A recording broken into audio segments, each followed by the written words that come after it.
आज का सत्संग श्री हनुमान चालीसा जी की पंक्ति जुग सहस्त्र जोजन पर भानु लीन्यो ताहि मधुर फल जानू प्रभु मुद्रिका मेली मुख माही जलधि लांग गए अचरज नाही, इसके ऊपर है। देखिए, जुग सहस्त्र जोजन पर भानु, प्रभु श्री सूर्य नारायण जी भूमि से हजारों हजारों योजन की दूरी पर हैं। उन्हें वेग से मीठा फल समझकर उनके पास हनुमान जी भगवान पहुंच गए। बचपन में, बालपन में प्रभु श्री हनुमान जी को जन्म से ही सिद्धियां प्राप्त थी।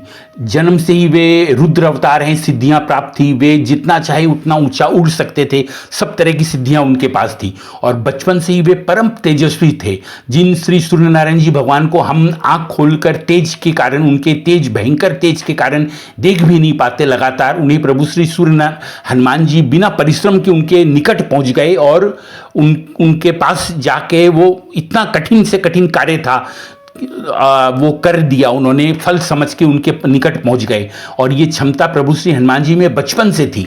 बचपन से हनुमान जी चंचल स्वभाव के थे, शक्ति उनमें पूरी थी, वीरता पराक्रम पूरा था और वे जिज्ञासु थे।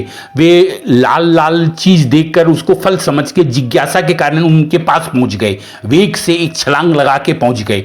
तो वीरता में, शक्ति में, पराक्रम में बचपन से ही हनुमान जी भगवान पूर्ण संपन्न थे।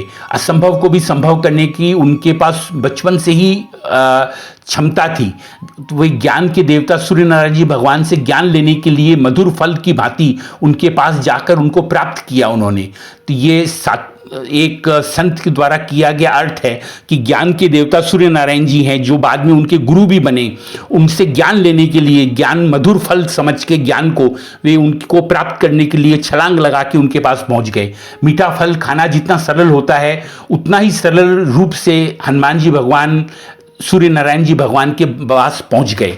तो ये पहली पंक्ति है। दूसरी पंक्ति है, प्रभु मुद्रिका मेली मुख माही जलधि लांग गए अचरज नाही।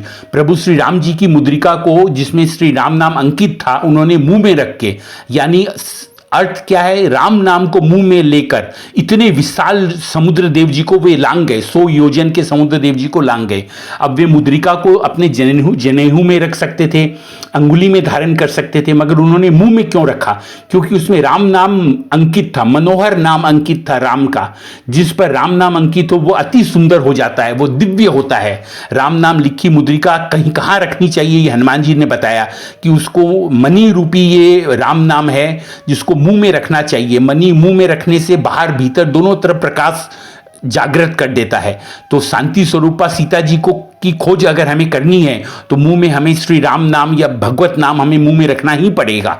इसमें कोई आश्चर्य नहीं, क्योंकि राम नाम मुख में था, मुद्रिका के रूप में हृदय में प्रभु श्री राम जी विराजमान थे। इसलिए कोई आश्चर्य नहीं कि वो एक छलांग में समुद्र जी को लांग गए और सीता माँ के पास पहुंच गए। संदेश इस पंक्ति का ये है कि प्रभु का नाम अगर हमारी जिह्वा पर हो तो कितना भी मुश्किल कार्य हो, हम उसे सफलतापूर्वक पूरा कर सकते हैं। दुनिया का हर मुश्किल कार्य बड़े आसानी से हम संभव कर सकते हैं अगर नाम प्रभु का हमारे मुंह में हो। जिसके मुंह में राम नाम होगा वह असंभव कार्य भी सरलता से कर लेगा। संसार सागर पार करना कितना दुर्लभ और कितना कठिन है, मगर प्रभु का नाम मुंह में होने पर संसार सागर को हम उस तरह से पार कर जाते हैं जैसे गौ माता के खुर से बने गड्ढे को हम पार करते हैं, उतनी सरलता से संसार सागर पार हो जाता है। संत तो यहाँ तक कहते हैं कि नाम अगर मुंह में हो तो सागर सूख जाता है, हमको पार करने की भी श्रम नहीं करना पड़ता, सागर अपने आप सूख जाता है। तो ये कितना सुंदर भावार्थ है, हनुमान जी भगवान ने करके दिखाया कि मुद्रिका को, जिसमें नाम अंकित था, उसको मुंह में स्थान दिया। यानी नाम मुंह में होना चाहिए भगवान का हर समय, तो हम असंभव से संभव कार्य भी संभव कर सकते हैं। जय श्री राम जी।